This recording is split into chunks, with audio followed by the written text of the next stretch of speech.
This is the F-4 Phantom, a monster fighter from the Vietnam War. Its top speed reaches Mach 2.2. This is the modern F-35 Lightning II. Its top speed is Mach 1.6. The older fighter is nearly 40% faster than the newer one. Surprised? Why has fighter jet speed decreased as technology evolved? In reality, fighter jets became slower because the rules of air combat completely changed. During World War I, airplanes were originally used only for reconnaissance, but pilots soon began shooting pistols at each other and even throwing grenades. At that time, whoever was faster could hunt down the enemy or escape. Early fighter aircraft flew at only 180 kilometers per hour. By the end of World War I, speeds had increased to around 225 kilometers per hour. By World War II, the importance of speed became even more obvious. For example, the British de Havilland Mosquito bomber was so fast that German fighters often could not catch it. Because of this, some versions of the aircraft did not even carry defensive machine guns. Then came the Korean War, where jet fighters entered combat on a massive scale. The American F-86 Sabre and the Soviet MiG-21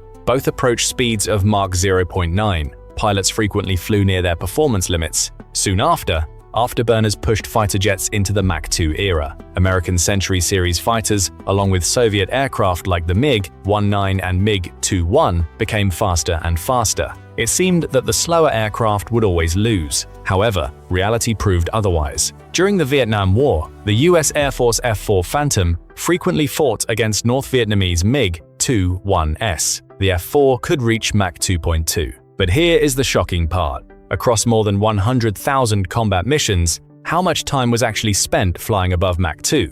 The answer is 0, not a single second. In fact, pilots rarely even exceeded Mach 1.4. Most air combat took place around Mach 0.7, slower than many commercial airliners today. Why? Because speed alone does not win dogfights. Mobility matters far more. Air combat is not about who flies faster in a straight line. It is about who can turn faster and get behind the enemy aircraft. Under normal aerodynamic conditions, the optimal turning speed for most fighter jets is around Mach 0.7. Fly too fast, and the aircraft cannot turn effectively. That can get you killed. So why not simply use supersonic speed to reach the battlefield faster, then slow down before combat? In theory, that sounds reasonable. In reality, it does not work well. Supersonic flight consumes enormous amounts of fuel. This dramatically reduces the fighter's combat radius. For example, if the F-4 Phantom accelerated from subsonic speed to Mach 1.5, its combat radius could shrink by roughly 70%. In other words, the aircraft might run low on fuel before even reaching the combat zone. More importantly, speed no longer guarantees survival. During World War I and World War II, speed could help pilots escape enemy aircraft. But in the missile age, speed alone cannot defeat radar or missile tracking systems. For example, the American AIM-120 air-to-air missile can reach speeds of Mach 4. Russia's S-300 surface-to-air missile can exceed Mach 7. Both are dramatically faster than any fighter jet. The harsh reality is simple. You may outrun another aircraft, but you cannot outrun a missile. As a result, the philosophy of air combat completely changed.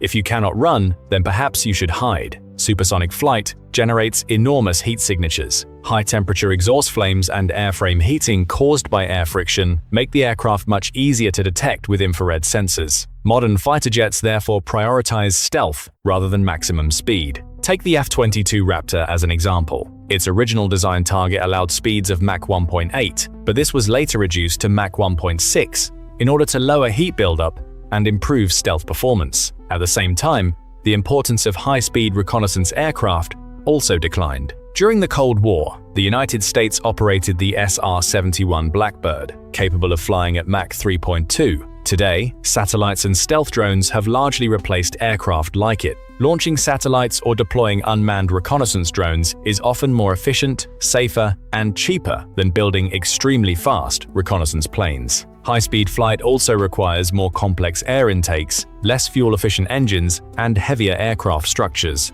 All of these compromises reduce performance in the subsonic range, which is where fighters spend most of their operational time. Looking back at the data from more than 100,000 Vietnam combat missions, fighter aircraft spent the overwhelming majority of their time flying below supersonic speed. Modern fighter jet design has therefore shifted away from pure speed and toward endurance, stealth, and versatility. The F-35, for example, has a top speed of only Mach 1.6, but it can carry more missiles, maintain better stealth characteristics, and operate over a longer combat radius. Extremely fast, short-range interceptors have gradually disappeared because they no longer fit the needs of modern warfare. In the end, modern air combat is no longer about who flies the fastest. It is about who can remain undetected, strike from farther away, and stay in the fight longer. Future fighter jets may continue to become slower, but they will also become far deadlier.